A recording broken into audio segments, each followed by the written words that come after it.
Mana mungkin aku tidak suka. Kamu kan Vanessa tunanganku. Ketidaktahuan bukanlah sebuah alasan. Ketidaktahuan hanyalah tanda dari ketidakpedulian. Jika kau tahu, tapi tetap tidak peduli, itulah awal dari kemalangan.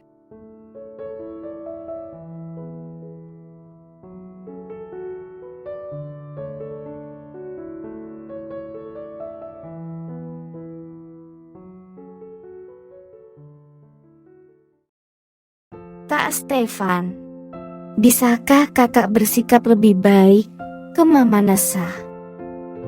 Vanessa melirik kakaknya itu dengan sedikit gelisah. Pertanyaannya tadi seperti menginjak ranjau. Vanessa tahu sampai mana batas kesabaran Stefan. Tapi Vanessa sering bertanya-tanya dalam hati, memangnya Mama salah apa? Mama kan cuma jatuh cinta sama Papa. Kan waktu Mama dan Papa menikah, Mama Kak Stefan sudah nggak ada. Sering Vanessa merasa kesal saat melihat kelakuan sini Stefan pada mamanya. Cuek bila diajak bicara, dan bahkan membalas dengan kata-kata pedas yang menyakitkan hati. Kalau saja Stefan bisa membaca pikiran Vanessa saat itu, mungkin umpatan-umpatan kasar akan keluar dari mulutnya. Wanita pelakor gila harta dan pria yang tak punya hati. Sungguh pasangan yang serasi. Kadang Stefan merasa jijik karena dalam tubuhnya ini ada separuh darah sumbangan dari laki-laki itu. Teringat pada pasangan tak bermoral itu. Mata Stefan yang menatap Vanessa menjadi dingin. Di tubuh Vanessa mengalir darah dari dua orang itu. Butuh waktu lama untuk Stefan sebelum dia bisa menepis pikiran itu. Dengan curiga dia bertanya, "Mamamu yang minta kamu tanya ini?" Bukan Mama. Dengan gugup, Vanessa langsung menggelengkan kepala untuk menyangkal. Bukan Mama yang minta, ini hanya pikiran Nessa sendiri. Kak Stefan jangan salah paham. Nessa cuma merasa kasihan Mama. Kasihan? Stefan merasa Mirna harusnya jadi sutradara sinetron saja. Wanita ini sangat pandai menggunakan orang-orang di sekitarnya untuk berperan dalam drama yang disutradarainya. Bahkan Vanessa putrinya sendiri digunakan oleh Mirna untuk dramanya mencari harta. Sudah lama Stefan menyadari hal ini. Dari cara vulgar Mirna mencuci otak Vanessa untuk mengejar Lukas. Sampai dengan menggunakan putrinya itu untuk menarik simpati dari orang-orang di sekitar mereka demi kepentingan pribadinya. Karena efek bujukannya pada Vanessa, Stefan bahkan mulai melihat sedikit bayang-bayang karakter Mirna dari sikap adiknya itu. Di bawah tatapan dingin Stefan, punggung Vanessa terasa sedikit menggigil. Untung bunyi handphone yang tiba-tiba berdering menyelamatkannya dari suasana yang tidak enak itu. Handphone Vanessa yang berdering menampilkan nama Lukas. Membuat mata Vanessa berbinar-binar. Sambil melompat dia segera menjawab panggilan itu. Lukas. Suara lembut dan manja yang keluar dari handphonenya membuat Lukas tidak bisa menahan senyum.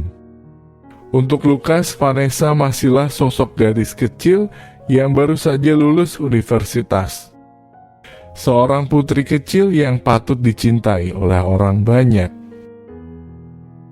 Di mata Lukas, Vanessa adalah gadis yang baik hati. Meski kadang-kadang dia melakukan hal-hal yang merepotkan orang lain, itu tidak dilakukan oleh Vanessa dengan sengaja.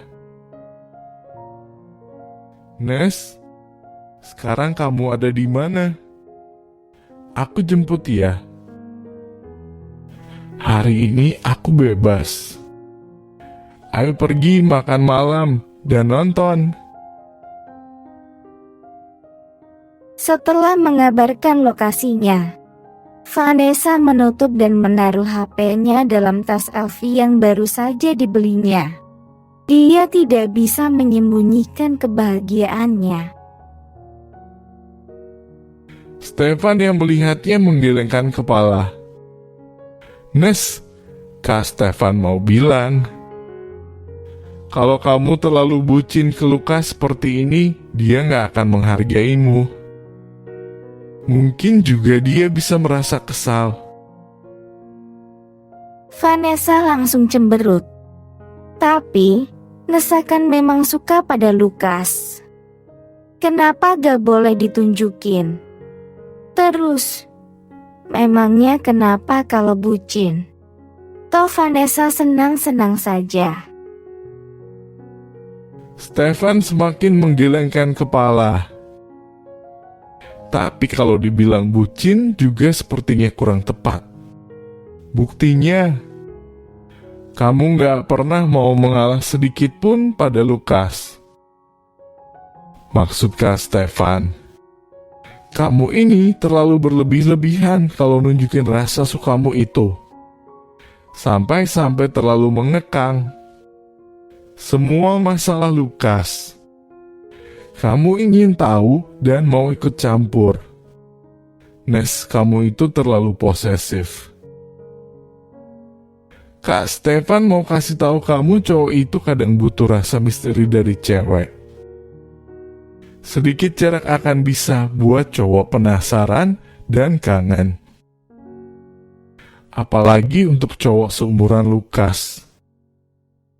Hanya cewek ingusan seperti kamu yang belum menyadari ini. Vanessa tidak menghiraukan nasihat kakaknya itu. Kata-kata Stefan hanya didengar oleh telinganya saja. Tiba-tiba sinar mata Vanessa terlihat sedikit muram. Sambil menghela napas sedih, dia bertanya, "Kak Stefan, menurutmu Lukas suka aku tidak?" Selama ini Lukas belum pernah cium bibir Neisa. Waktu pesta pertunangan juga, dia hanya cium pipi. Apa Lukas gak suka cewek? Teman-teman Neisa bilang kalau cowok-cowok seusia kakak paling tidak sudah pernah pacaran. Kak Stefan contohnya. Neisa gak tahu lagi berapa jumlah mantan yang ada. Tapi Lukas, dari kecil, juga belum pernah sekalipun pacaran. Kata teman-teman Nesa, ini agak mencurigakan. Stefan menahan tawa sambil sedikit merasa kesal. Nes, kamu berani pakai kakakmu ini untuk bahan perbandingan dengan Lukas. Apa yang mau kamu banding-bandingkan? Apa kamu mau bilang kalau kakakmu ini seorang playboy? Atau kamu sebenarnya merasa bangga dengan kepolosan Lukas? Ya benar, kakakmu ini seorang playboy. Tapi salahkan cewek-cewek yang selalu menggoda Kak Stefan. Kalau tentang kepolosan Lukas, menurut kamu dia bisa ketemu cewek lain? Dari kecil kamu sudah nempel terus ke dia. Bagaimana dia bisa cari pacar? Saat itu Lukas masuk ke ruangan kantor Stefan. Vanessa dengan manja dan sedikit angkuh menepuk-nepuk bibirnya meminta ciuman. Lukas melirik ke arah temannya yang sedang duduk di samping Vanessa. Seperti yang Stefan dan Vanessa bicarakan tadi. Dengan sedikit malu-malu, Lukas menundukkan wajahnya dan mencium pipi Vanessa. Vanessa mengusap pipinya penuh rasa ketidakpuasan. Mulutnya terbuka untuk mengungkapkan rasa jengkelnya pada Lukas. Stefan yang melihat situasi yang kurang enak itu buru-buru bertanya kepada Lukas, "Luk, bagaimana dengan operasi kemarin?" "Lancar." Lukas hanya memberi anggukan sebagai konfirmasi positif. "Selamat ya, lain kali kita keluar untuk merayakannya." Saat melihat Vanessa mengedip-ngedipkan mata memberi tanda kepadanya, Stefan tertawa. "Kayaknya aku jadi nyamuk yang menyebalkan buat kalian. Kalian berdua jalan aja sekarang, kalau tidak mata Vanessa bisa kram." Vanessa segera menarik lengan Lukas untuk keluar. "Lukas, ayo jalan. Makan dan nonton. Kamu udah janji kalau hari ini bakal nemenin aku seharian." Lukas bertanya pada Vanessa, "Yakin tidak apa-apa? Kamu pergi gitu saja? Nggak ada kerjaan di kantor?" "Gak apa-apa. Ini prioritas anak pemilik perusahaan," kata Vanessa sambil menyeret Lukas keluar. Stefan selaku bos perusahaan hanya bisa menggelengkan kepala mendengar kata-kata adiknya itu.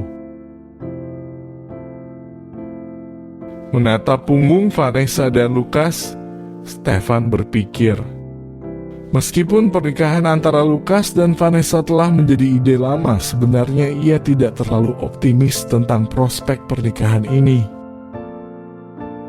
Perasaan antara Lukas dan Vanessa tidak seperti pasangan yang sedang kasmaran, terutama perasaan Lukas. Tapi tetap saja Myrna mendorong-dorong hubungan mereka. Apalagi Vanessa yang sudah tercuci otaknya secara membabi buta mengejar Lukas. Stefan hanya bisa menarik nafas panjang saat teringat hal itu. Pada akhirnya keinginan Myrna terkabul. Akhir tahun lalu, saat Vanessa lulus kuliah, kedua keluarga mereka memutuskan pertunangan antara Lukas dan Vanessa. Hari pernikahan mereka berdua juga sudah diatur untuk dilaksanakan di akhir tahun ini.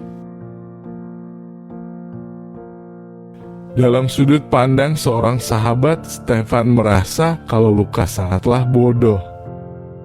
Karena ia mau menuruti permintaan keluarga mereka itu. Stefan tahu kalau sebenarnya Lukas tidak mencintai Vanessa seperti layaknya cinta seorang pria ke seorang wanita.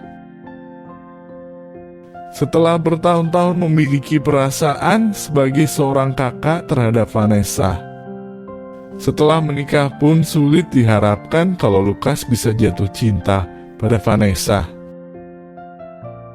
Dalam hati Stefan yang tidak mempercayai perasaan cinta, sebenarnya ia cukup lega dengan pertunangan Lukas dan Vanessa itu.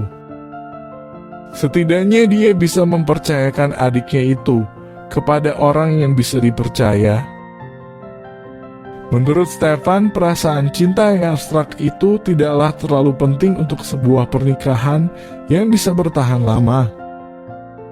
Dengan rasa disiplin dan tanggung jawab yang Lukas miliki, paling tidak mereka akan bisa saling menghormati. Ini sudah cukup dalam sebuah rumah tangga. Stefan hanya bisa berharap kalau Vanessa akan bisa lebih dewasa saat menjalani kehidupan rumah tangganya bersama Lukas. Masalah dalam rumah tangga mereka akan membuat posisinya terjepit di antara mereka. Kalau masalah Mirna, keluarga Hardian juga tidak mudah dimanfaatkan. Om Lukman dan Tante Yani, mereka adalah orang-orang yang pandai bergaul dan juga sangat cerdik. Aku yakin Mira tidak akan bisa mengeruk keuntungan dari mereka dengan mudah.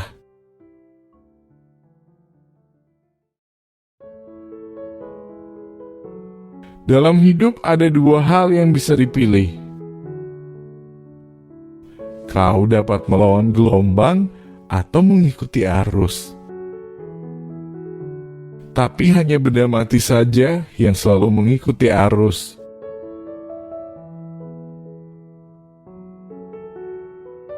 Bersambung. Nantikan di bab berikutnya. Tekan subscribe dan tombol lonceng agar tidak ketinggalan